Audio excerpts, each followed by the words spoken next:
Okay, hello beautiful people. Welcome to our second event in the Rural Intelligence virtual event series, Rural We Live. I'm Brian Mahoney, Editorial Director of Chronogram Media, and I'm super excited for this conversation with Simon Winchester. I've been a fan of his for a long time, so I'm very excited.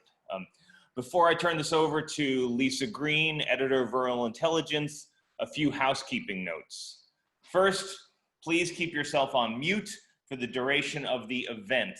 Mute means that the microphone on your computer is turned off and we can't hear the ping of incoming emails and all the other household sounds in the background.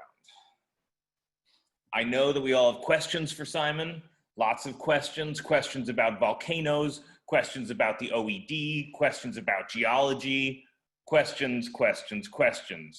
I encourage everyone to utilize the chat functionality and type any questions into the chat window. We will be monitoring the chat window during the event and asking Simon your questions for you. Also, if there are any comments or resources you'd like to share with folks on the call, please feel free to put them in the chat window as well. One last thing. This Zoom call is being recorded and will be published on the internet. If you are in the Federal Witness Protection Program, have unpaid gambling debts, or have recently faked your own death, now is a good time to get off the call. A recording of this meeting with a synopsis of the conversation will be posted on Rural Intelligence next week.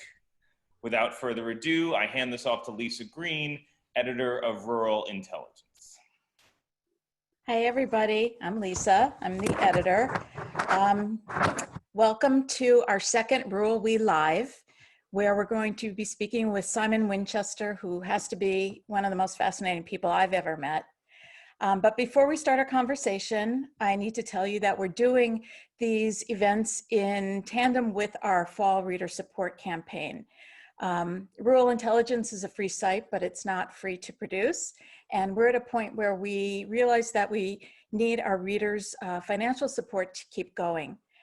Whatever you can give is great, but it's your commitment that will be the most helpful to us. So if you can give $5 or $10 or $15 monthly, that gives us a steady base that we can count on so that I can plan my editorial content going forward, and we can give you more of these Rural We Live events, which have turned out to be remarkably popular, I'm glad to say. So please go to ruralintelligence.com to become a supporter if you haven't already. If you're new here, please go to ruralintelligence.com and take a look around, read some of the articles, sign up for our newsletter, and join the community. So on with the show.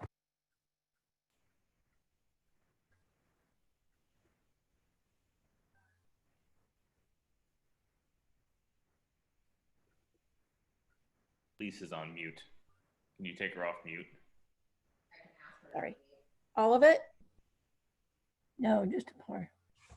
Okay. Can you hear me now? For just a minute there, Lisa. Oh, okay. That's weird. Okay. So Simon is the author of many books, including The Professor and the Madman, The Men Who United the States, The Perfectionist, Krakatoa, and a whole slew of others. He was born in London, and he read, as they say, in geology at Oxford. And after that, he worked as a field geologist in Uganda before turning to journalism. He reported for The Guardian and the Daily Mail and had many adventures. He was held in prison in the Falkland Islands when they were invaded, and so much more. And Simon, I hope that you're planning to write your memoirs because they're fascinating. So Simon's new book, which is coming out in January, is Land, How the Hunger for Ownership Shaped the Modern World. And I was able to get an advance copy so I could do this intelligently. But anyways, welcome, Simon. Are you there? I most certainly am. Can you hear me? Yes. Great. No, and I'm thrilled because I've been a fan of Rural Intelligence since it was born, and I read it religiously and assiduously. So it's a great privilege to be on with you. Well, thank you. I appreciate that. I did manage to get through most of the book. It's like all of your books, you know, you start with the first sentence and it's like being on a magic carpet ride. You just kind of go. It's just riveting. And I love the way you open it with, you talk about owning your first piece of land, which fittingly was in Dutchess County. Thank you very much. You said a portion of the continent now belonged exclusively to me. And it was, you figured it out, a little over 3 billionths of the 37 billion acres in the world of land. I think anyone who's bought their first piece of property can sort of relate to that. But so then you go on to talk a lot about Dutchess County and the first 100 years. Can you tell me why it was Dutchess County figured so, you know, so prominently in the story? Well, yes, I mean, it seemed, I remember James Michener's book Centennial, in which he talked about a piece of land in Colorado, and that later became a town called Centennial. And he began the story from back in geological time or paleontological time. And I thought I would do the same with this little plot of land. I say little, I mean, it's 123 acres, so it isn't tiny. But I bought it in 1999, having left Hong Kong. So it was my first return to America after many, many years away. And I felt an extraordinary connection with, I mean, to own earth and trees and flowers and leaves and streams and all the rest of it was an amazing feeling. And so I explore that somewhat, but coming back all the time to the thought, well, should I own land? Should any human being own land? And the overarching principle of the book, I suppose, is summed up in the epigraph, which won't be in the advanced reader's copy you have, but I'm going to read it just briefly because it underpins, if it doesn't sound too pompous, the justification for this book. And it's a quote from an essay by Jean-Jacques Rousseau in the Discourse on Inequality in 1755. And he says this, I mean, he said it in French, obviously, but this is the English translation. The first person who, having enclosed a plot of land, took it into his head to say, this is mine, and found people simple enough to believe him, was the true founder of civil society. But what crimes, wars, murders, what miseries and horrors would the human race have been spared had someone pulled up the stakes or filled in the ditch and cried out to his fellow men, do not listen to this impostor. You are lost if you forget that the fruits of the earth belong to all, but the earth belongs to no one. And so that conflict, after I bought my land in Dutchess County and then where I live now here in Berkshire County, still causes me pause. Should I own it? Who am I taking it from? Why did I take it? How was it acquired? How was it created? And so I take some time to set the whole process of, all right, this 123 acres of Dutchess County land, when did it become land? And what happened to it when it was land? And what were the first creatures and plants on it? And then the first human people who were, as it happens, Mohican Native Americans. And then what happened? And then you have Henry Hudson in service to the Dutch, carving up, doing deals with these people who had never in their entire existence thought of selling because they didn't believe they owned it. But nonetheless, they put their signatures, which are somewhat charming little images of animals and so forth, to documents that the Dutch created for them, and thereby in Western society, it was believed that now the Dutch owned these pieces of land. And then fast forward to when the Dutch left and the British came over, then the British owned it. And then 1776, the Americans owned it.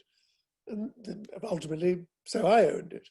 But I thought in detail to take this whole process through hands, as it were, was a reasonable introduction to this whole story.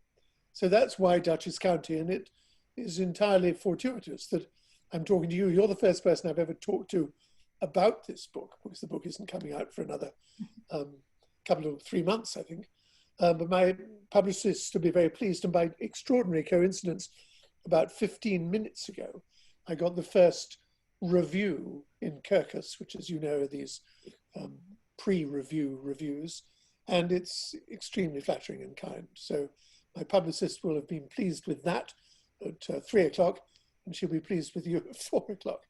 Now, my screen is dominated by the word flow, and your picture has disappeared to be a very, very small one. So I'm telling you this for some technical reason, but as long as you can still hear me, I can see you. But I can see you.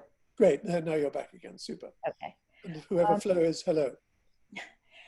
And we also, in that chapter, or those chapters, find out, which is something I was always wondering, why Dutchess County, Dutchess is spelled with a T, because that, yes, at the time. you'll have to remind me. I think that was the archaic spelling of the title of the lady, was it not? Yes, T it would was. go to the OED, which is something that interests me as well. And the original spelling did have a letter T. I was just going to go on. You said, what does my ownership of this land signify? Can land really be owned by anyone? And I love how you went down the list. First, it was the animals, and then it was the Native Americans, and then it was all the different owners that owned your land before you. That was just kind of neat to see. Including these remarkable people called Braysher. I mean, Rex Braysher, no one really knows much about Rex Braysher, who died not too terribly long ago, but he really produced a gigantic compendium of hand-painted pictures of birds, which in my view, far outstrip in quality and quantity those of Audubon, who of course are terribly, terribly famous.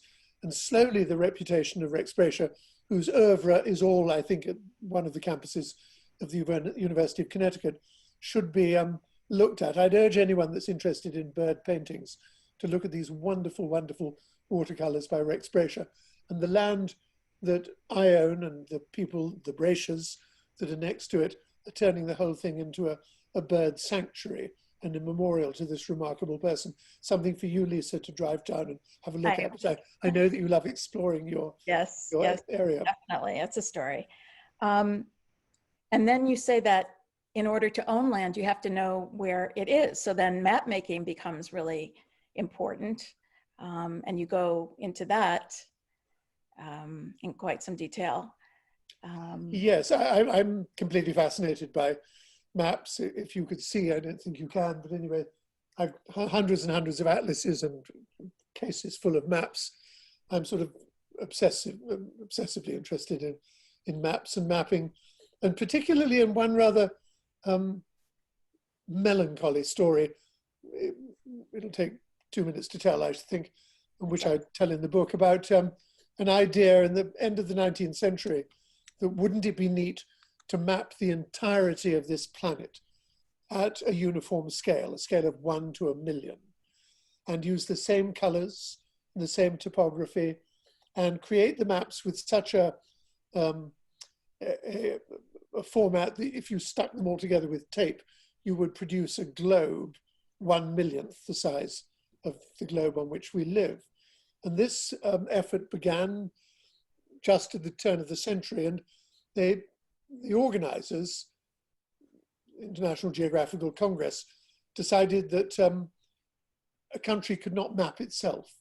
So America, their cartographers mapped in China, and the Brazilian cartographers mapped in Central Africa, the British, I forget where we mapped.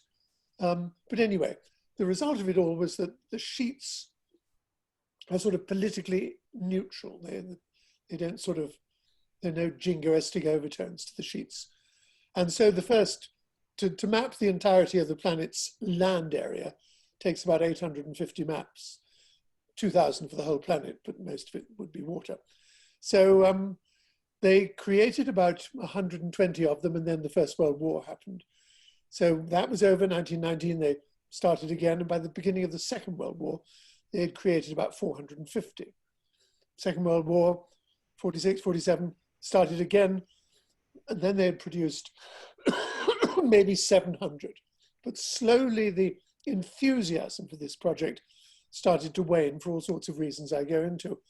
And when they had produced about 800 sheets, only 50 shy of their total, at a conference sponsored by the United Nations, who had now taken over the project, in Bangkok, of all places, they decided to end it. And so this project, which got off the ground so spectacularly, wonderful example of human cooperation, ended, but where are the maps? And is a complete set, does it exist anywhere in the world? It used to, the American Geographical Society, which is not the National Geographical Society, but is a somewhat moribund institution, now based in Brooklyn, originally had a set, but they ran out of space, and so they disappeared. And I finally tracked them down about 2 years ago in, of all places, Milwaukee. And so I went into this room at the 4th floor of a building in the campus of the University of Wisconsin.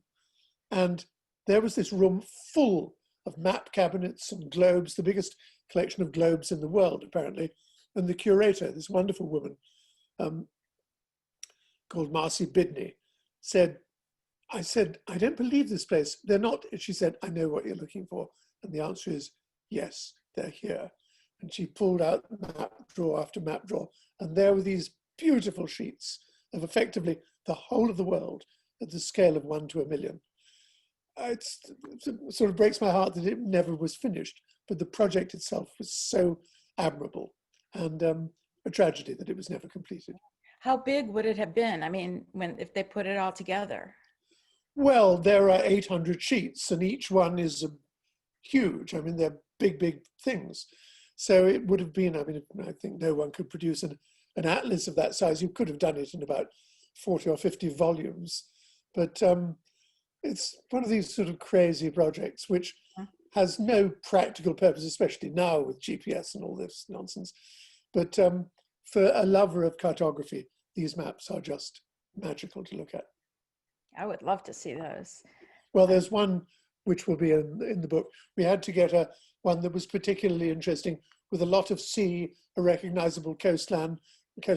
So we chose the northern part of Venezuela. So you see some of the Caribbean Sea and a recognizable part around Lake Maracaibo, I think it is. So it'll be there. Okay. Then we get to the 15th century, and the Portuguese came up with this doctrine of discovery, which was very kind of them. I mean, I guess it's so nice, yeah. Yes, everything has been sort of based on that doctrine, right? Yes, and the whole concept of terra nullius, the idea that undiscovered land belongs to nobody. It's up for grabs. And the place where this was most cruelly exploited, I suppose, was Australia. And the British, having come down to Australia, fully aware that there were Aboriginal people, Aboriginals being the oldest continuous civilization on this planet. I mean, 65,000 years of recorded civilization, and extraordinary people with a tremendously sophisticated attitude towards the land they owned. I should say parenthetically that Australia, as you will remember, in the last austral summer, devastated by fires as devastating as the ones in California this year. This is purely a function of Western society, not taking care of the woodlands. The people who know and have known for hundreds, if not thousands of years, how to prevent forest fires, and the gum trees of Australia are notoriously flammable, were the Aboriginals who used this practice of course creating what they call cool fires, which are small fires which you almost immediately stamp out, which rid the forest of its incredibly flammable underbrush and understory. They've been doing it for years. We, in our arrogance, think, oh, no need to do that. And so we suffer the kind of fires that they have this year and we have in the west of the United States. But the Aboriginals lived, so far as we British colonists were concerned, in terra nullius. In other words, if we discovered it, it was ours. And thank heavens that's no longer that doctrine which the pesky Portuguese, but it might just as well have been the British, who were equally pesky, that mercifully has receded into history. And we know that they, and the Maoris, and of course it doesn't happen in this country, which is partly what this book is all about. I mean, who owns the land in the United States? Well, nobody, but if anyone has prior title to it, it's the Native Americans, not people like me. And speaking of that, the British went further, extending authority over humanity. And so that's where the Native Americans became slaves. Well, I have dedicated this book, and I think this is the picture we're using. I think you get it in the ARC and the reader's copy, to this fellow. I mean, normally you dedicate books to, a grandchild or some relative or something. But I dedicated it to Standing Bear. And Standing Bear is a Ponca chief. Died in the early part of the last century. But the extraordinary thing about Standing Bear, as well as him being extraordinarily dramatic to look at, very handsome fellow, he was the first Native American to be officially declared by the courts in 1879 to be a human being. Up to that point, Indians were regarded no more as squirrels.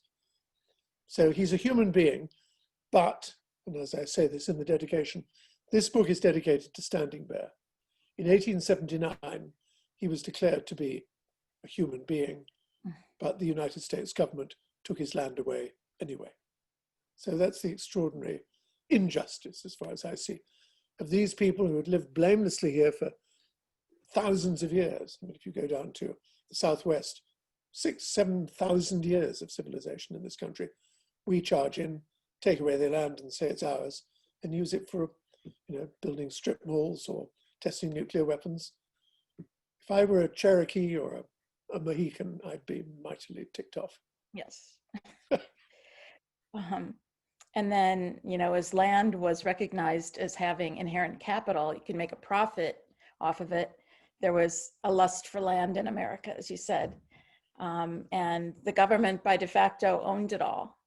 So I love your story about the settling of Guthrie, Oklahoma, which Yes. was the fastest growing city in America. It was basically built in 20 days or something. Can you talk about that? Yes, I mean, the crucial date is 22nd of April, 1889, when a part of central Oklahoma, to which, just to back up a bit, I'm sure everyone here will remember the Trail of Tears, when the Cherokee and the Seminole, and the Native Americans who lived in the southeast of this country, were compelled, because their land was so attractive to white settlers, compelled to shift off it and head westwards.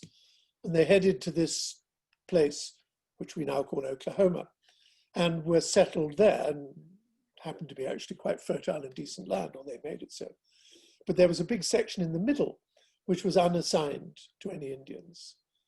And it was decided in the late 1880s that this should be free for settlement by white people. And so they had these, what were called land runs, where people could not so much apply, but express their desire for the land. And they were told, okay, we'll line up on this line somewhere just south of the Kansas border, or on the eastern side on the Arkansas border. And there were cavalry officers and things to prevent them crossing the line until noon on this particular day, the 22nd of April, 1889. And then they fired their guns or waved flags. And these people, either on horses or some of them running, or in little stagecoaches or diligences or whatever, would run like the devil towards this unassigned piece of land and then plant their flag. And for $5 fee, you could own a quarter section, 160 acres of land. And one of the most attractive was across a particular river where there was already a railroad there, which took cattle down to Galveston from the Chicago stockyards.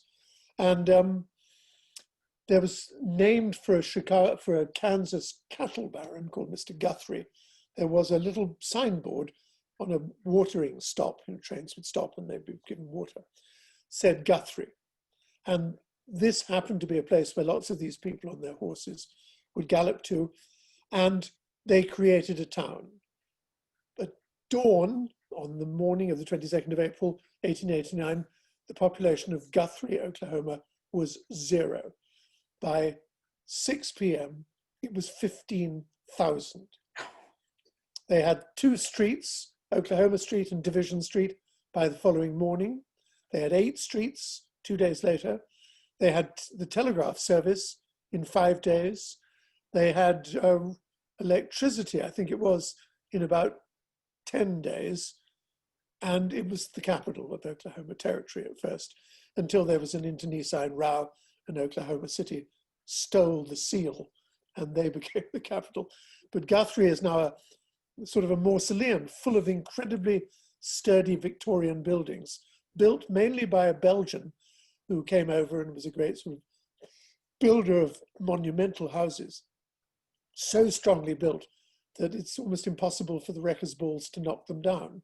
So instead of being full of walnuts and things, Guthrie is in the middle of the plains of central Oklahoma, a sort of a mausoleum of Victorian architecture. Wonderful place. And I spent 4 or 5 nights there and was completely entranced by the story and the appearance of the town today. Yeah, after I read that, I had to go to Google and look up the buildings and look up the town. Such a great story. They did it, so fast. Why can't we get, high Wi-Fi in the Berkshires? But whatever. And they also had, right away, they had 3 daily newspapers, which just, goes to my heart. I just love that story. And then we go to your country, your native country, Britain, where you say fully a third of the English countryside, which is 13 million acres, belong to private firms or land-rich families, often of great antiquity. Yeah. That's entirely true. I mean, we, as you will well know, have a massive aristocracy, and the 5 orders, I'm sure you know, dukes, marquises, earls, viscounts, and barons, and then things called baronets as well, which used to be, until the 1960s, hereditary, so the oldest son of a duke becomes a duke. And most of these people own vast amounts of land. The Duke of Westminster being a classic, he owns, I forget it, 22,000 acres in Yorkshire, 200,000 acres in British Columbia, most of central London, so Pimlico, the area around Grosvenor Square where he has a house. I mean, and the rents that he gets, of course, make him an extraordinarily wealthy person. So the idea of owning lots of land, earning a living from the charging rent to the farmers who farm that land, or people that just live in cottages on the land and doing no work yourself, has been a sort of leitmotif of British aristocratic life for many, many years. I concentrate, at least I did, I'm not sure that it has made the final cut of the book, a man with the most wonderful name. He's called Robert, that's his first name, Horniold Strickland. Horniold - Strickland. And when I first met him, and he said, "Hello, my name is Horniold Strickland," I said, "I'm sorry, is Strickland is your name and Horniold is this a description or what?" He said, no, this is an old French name. Horniold is actually my name. Whether he wasn't old, whether he was horny, I'm unable to say. Yeah, that's great. I mean, I kept thinking of, oh no, I can't think of Downton Abbey, and Downton Abbey, yes. yeah, right. what they went through.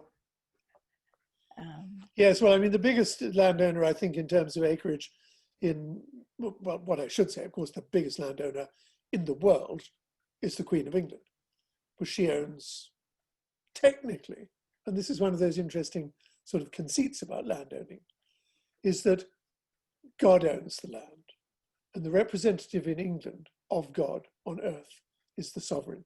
So the sovereign owns the land. And it's the same with the Emperor of China, the Emperor of Japan. These hereditary figures who are at the apex of monarchical systems are technically the owners of the land. So when I said glibly, I own 123 acres in Dutchess County, it's only technically true, because if I don't pay my taxes, they're taken away.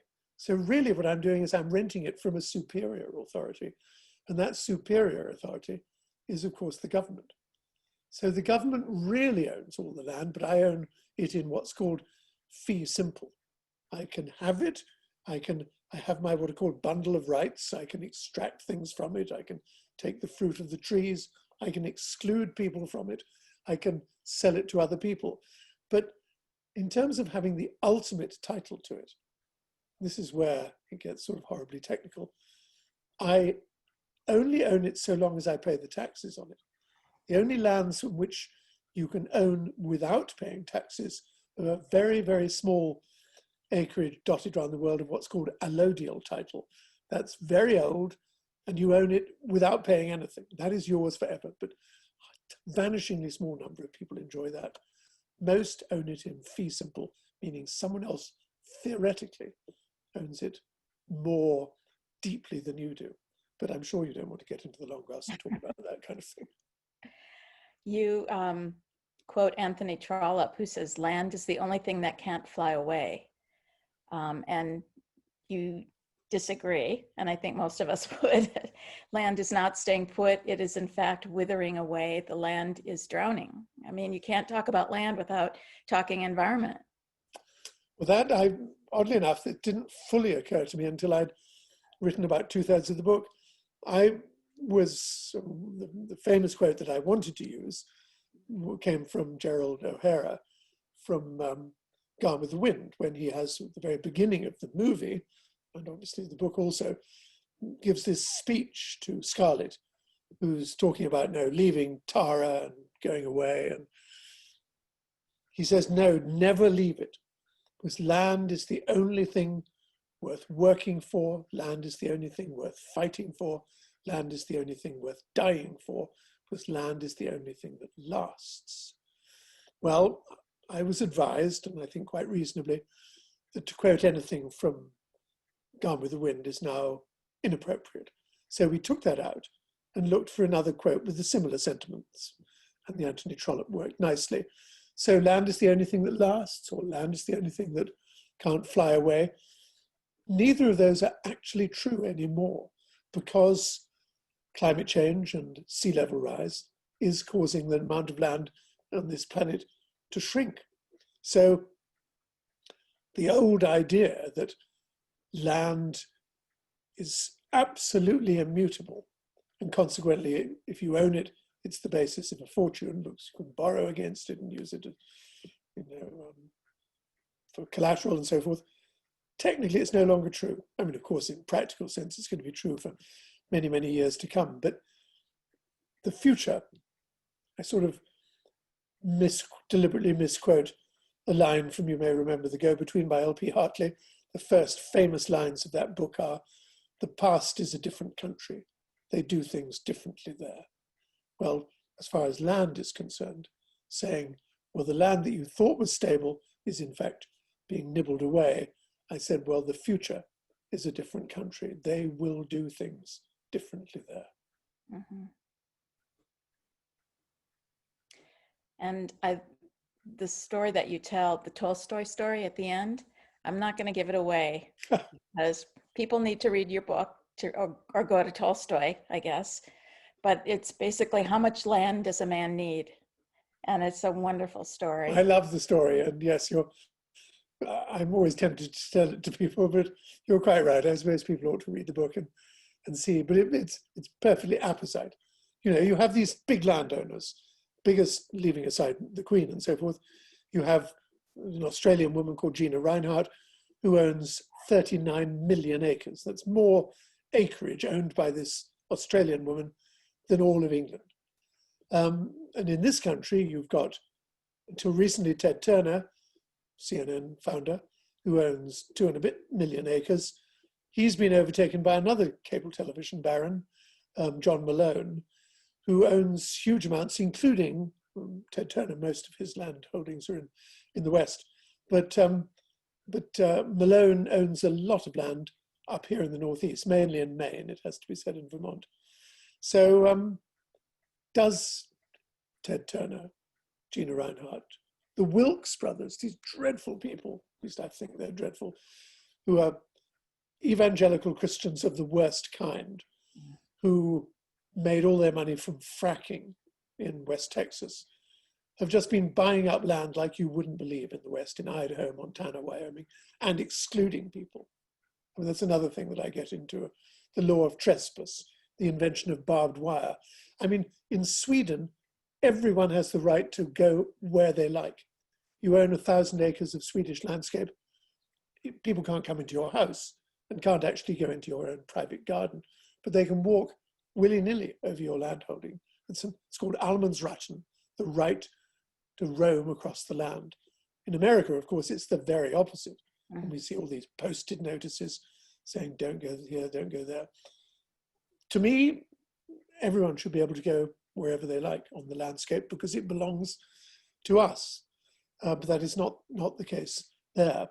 But does John Malone really need 2.5 million acres? No, says Tolstoy. And in that very poignant story, explains exactly how much land a man really needs. I love that. I'm just wondering, you go to so many parts of the world in this book. Where did you go to do research? Well, Oklahoma. So I went to Guthrie, and I had a good look over my land, which is oddly enough being used by NASA for. They put a little machine on it which senses the amount of water in the leaves and the trees, and a satellite flies over several times a day. So it's making a small contribution to human knowledge.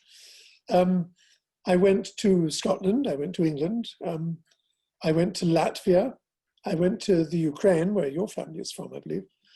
I went to Australia, I went to New Zealand, I went to India, I used to live in India.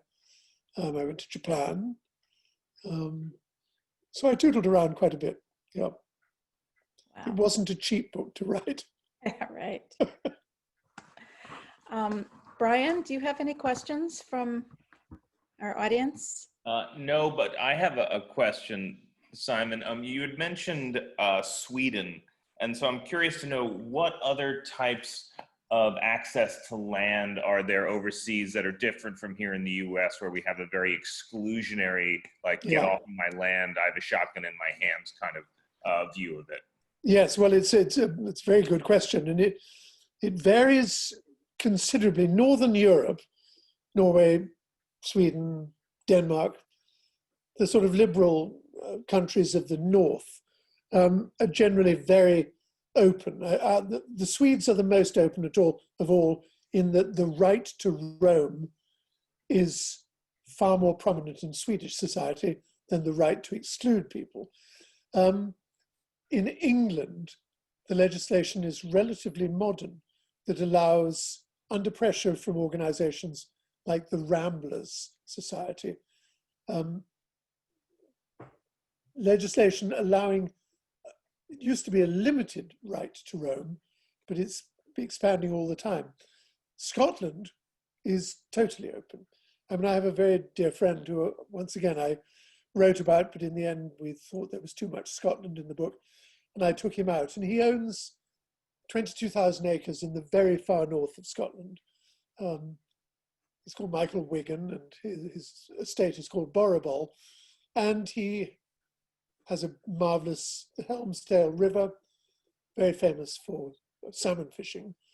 And then the rest of the land is either used for raising deer, and it has to be said, culling them with stalking, so sporting, or forestry, or the raising of cattle and sheep. So it's 22,000 acres of very productive land, one way or another, which gives him a reasonable, not a particularly ostentatious, but a reasonable way of life. But all of those 22,000 acres, anyone can walk over it at will. It is the right of all people to walk over all Scottish land as they will. So in Scotland, that is the most progressive. In Europe, the Swedes even more so.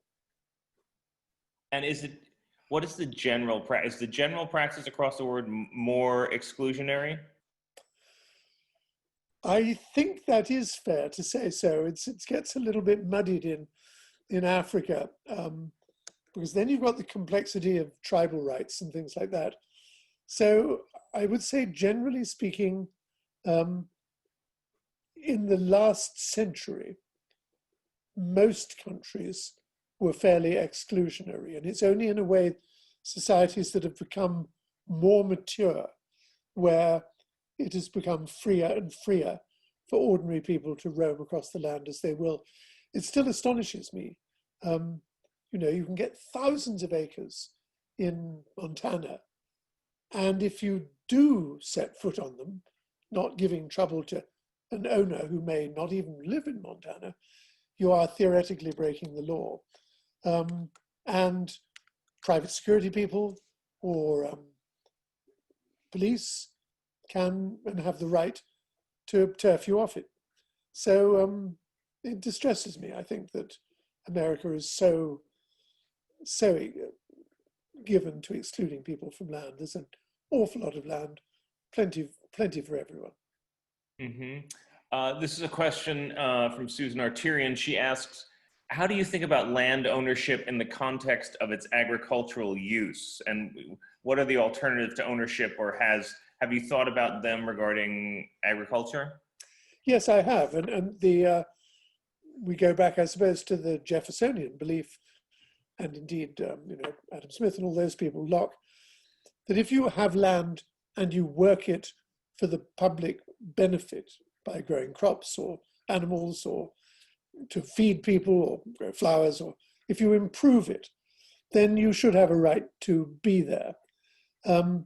So the improvement of land by sensible, responsible agriculture, I write about quite a great deal, yes. Once again, there are, in my view, limits, and I prefer, maybe I'm just a silly old romantic, the idea of the yeoman farmer rather than the gigantic industrial farm complexes that, once again, seem to dominate this country's agriculture. I had a friend, I remember when I was a young correspondent here in the 1970s, I brought my family over to a farming friend in eastern Iowa who farmed a quarter section, 160 acres, which he had to corn and soybeans. And he was so happy. And I learned how to drive a combine harvester, and so I'm pretty incompetent at it. My furrows were this way and that. But he made a decent living, and he provided a service to the community. But gradually, the whole business of genetically modified crops and the increasing price of seed and the requirement that you have Roundup Ready or whatever it is, crops and so on and so forth, made it economically non-viable for him. And in the end, he sold out, and he's part of a 50,000 acre industrial farm now, and he's still allowed to keep his house, and he lives on his section. He doesn't farm it anymore, and he's unhappy and disillusioned. And Iowa has changed sociologically and politically as a consequence. So the idea of the yeoman farmer, as I say, I may be an impractical old romantic, still I find very attractive. And so along those lines, did you do any investigations about land conservation and that as a practice? Very much so. The last section of the book is about restoration. And I then look at, specifically in this part of the world, actually, the attempts to conserve the land and protect it. And I look at it at the statewide level. And you have I'm not quite sure where you are, but certainly here in Massachusetts, there's this organization called the Trustees of the Reservations, which initially started in Boston, but has spread its tentacles all over the land. And there are 2 or 3 tracts of land here in Sandisfield, or at least in the Berkshires where I live, which are now preserved by the trustees. And then there's the BNRC, the Berkshire National Resource Council, which looks after land and creates trails and improves it. And then all the way down to community ownership of land, which is providing for affordable housing in cities. I don't write a great deal about cities, because in my view, cities are where land comes to die in a way. But certainly I look in great detail, or in some detail anyway, at conservation efforts, yeah. Sorry, Cheryl Brown has a question for you. Do you take a break between books, or you're already researching your next one? It's interesting, I'm writing the proposal for the next one. It's what I was doing before Lisa called me at 4 o'clock. So I'm writing a proposal for, I know what the next book is going to be about, but I still have to write a sort of formal proposal in order to winkle the money out of the publishers to enable me to afford to do it. So that's what I'm doing at the moment, yes. How do you choose your subjects? You have a kind of such a wide range of subjects. Well, some books sort of lead naturally on to others. I mean, I'd written this book, The Professor and the Madman, which was, I think, about my 11th book, and the other previous 10 had not really done at all well commercially. And then I happened, with great good fortune, to write this book about the making of the Oxford English Dictionary and the involvement in the process of an American lunatic murderer. And that book did rather well. And my then editor, sadly now dead, said, Simon, what is this book? What are the elements of the book that made it so successful? Because I mean, no one imagined a book about a 19th century sort of lexicographer would stimulate anyone to go and buy a book about that. So I said, well, it was about an unknown person, William Chester Minor, who performed something remarkable for humankind, worked on the OED. His character was up and down, so the tremendous swings in fortune for him. And he also, I don't want to be too vulgar about it, but committed an act of grotesque bodily mutilation. I mean, you may remember he cut off his own penis in a fat fit of madness. Do you, said Larry, know anybody else that fits those criteria? And I said, Larry, who do you think I hang out with? And he said, well, look into it. And I did think of one person, an Arctic explorer called Adolphus W. Greeley, who was involved in cannibalism up in northern Ellesmere Island, but turned out somebody else had written a book about him. So then Larry said, well, weren't you once a geologist? And I said, well, sort of, not a very good one, but I was, yes. And he said, well, think of geology. And then I remembered my old tutor, who back in the 1960s told me about a fellow called William Smith, who created the first ever geological map of the world. So I looked him up in Britannica, as one did in those days, and it said, Smith William, born Oxfordshire 1769, died Scarborough 1832, inventor of the first ever geological map. And then there were 5 sentences, which really whetted my appetite. His map was plagiarized by rivals. He went bankrupt. He went to debtor's prison. His wife went mad. She became a nymphomaniac. And I thought, well, nymphomaniac might not involve cutting off parts of your body, although Wayne Bobbitt was around at the time. So, but nonetheless, this seemed to be collection of criteria which would turn into a book, and mercifully it did, and the map that changed the world came out of that. And then that book led to another, Krakatoa, and so on and so forth. So there's a chain, yes. Lovely. Lisa, back to you. That's the end of the audience cues. Okay. Well, I don't want to end on a depressing note. No, please don't.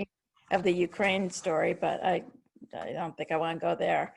I'm just wondering if your background as a geologist informed, your writing of this, or your, understanding. I think so, because the origins of the land in Dutchess County are obviously geological, and so I look at the whole question of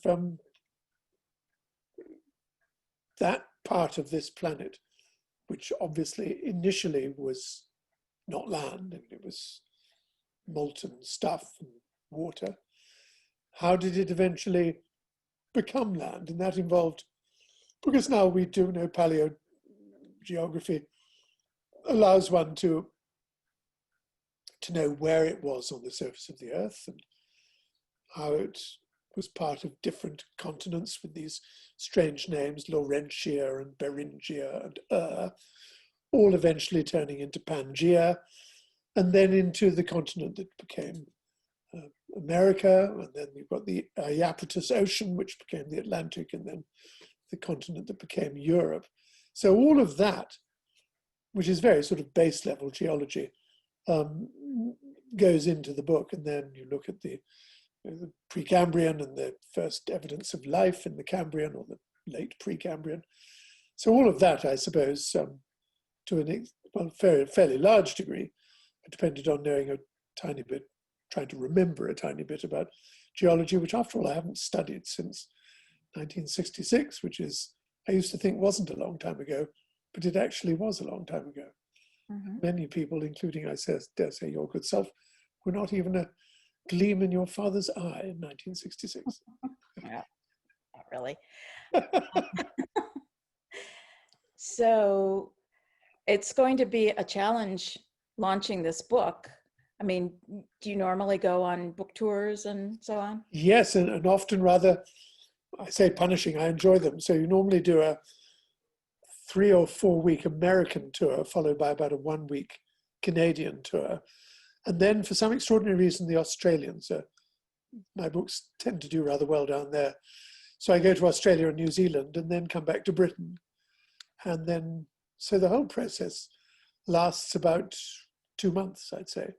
But this year, once again, the same message that told me about the nice Kirkus review also said we have to plan your virtual tour. And the way they're doing it, I think is actually quite sensible. All the bookstores that I normally would go to, Politics and Prose in Washington, D.C., The Tattered Cover in Denver, A Clean, Well-Lighted Place in San Francisco, they have all agreed that, like many authors, I should tour there, but it can only be done virtually. And those who attend do so by buying a book. So that means maybe the audiences will be relatively smaller, but a larger percentage, i.e. 100%, will buy books. And it's an interesting aspect of publishing that I find all my colleague writers find the same thing. In America, you speak to an audience in a bookstore, and about between 25 and 35% then come up afterwards and buy the book. In England, it's about 5%. I think people are too embarrassed or something. You know, the English is we're such an embarrassed people. We don't like actually sort of shaking hands with people or communing with people, and certainly not standing in line to buy a book. So they disappear. So 5% in Britain, 25% in America, 100% during COVID. Maybe a smaller audience, but the percentage of, and I mean, I know it's vulgar to talk about it, but that's the way we work. I mean, I don't write books for charity. I wanted to put food on the table. Yeah. So I'm interested to see how this all works out. So you're going to be doing a lot of Zooming. We are all, well, heaven knows, have we not become tired of it this year already? But yes, a lot of Zooming. Yeah. In a place like Sandisfield, where the internet connectivity is lamentable, I just hope it'll stand up. Well, I guess we've been lucky because this connection is pretty good. It seems to have worked quite well, Yeah. yes. So I think it's time to wrap it up, but I want to thank you so much. I'm so honored that we're really like just about the first to welcome you with your new book. Well, And you are indeed the first. Yes, thank you. yeah. All right. Well, thank you, Lisa. It's been great. And as I said at the beginning, I really am fond of rural intelligence. I look forward to it on my screen and read it assiduously. So, as you know only too well, because I read it very closely. Yes. Yes. If I have a typo, I get a note from Simon, but he tells me about it in just the nicest way. So it's fine. Thank you. There are very few, I hasten to say. So, well, thank you. And thank you, everybody who came today. And look forward to talking to you again. Yes. And I just want to let everybody know that we have one more Rural We Live for this fall during our fall reader campaign. It's October 15th. It will be with Deborah Kay, who is the owner of Bear Creek Flower Farm. And she'll be talking about sort of her philosophy of gardening without frustration. So you can find out about it. Just go to ruralintelligence.com and sign up. And I guess that's it. We'll see you next time. Great. Thank you. Bye. Bye-bye. Thank you.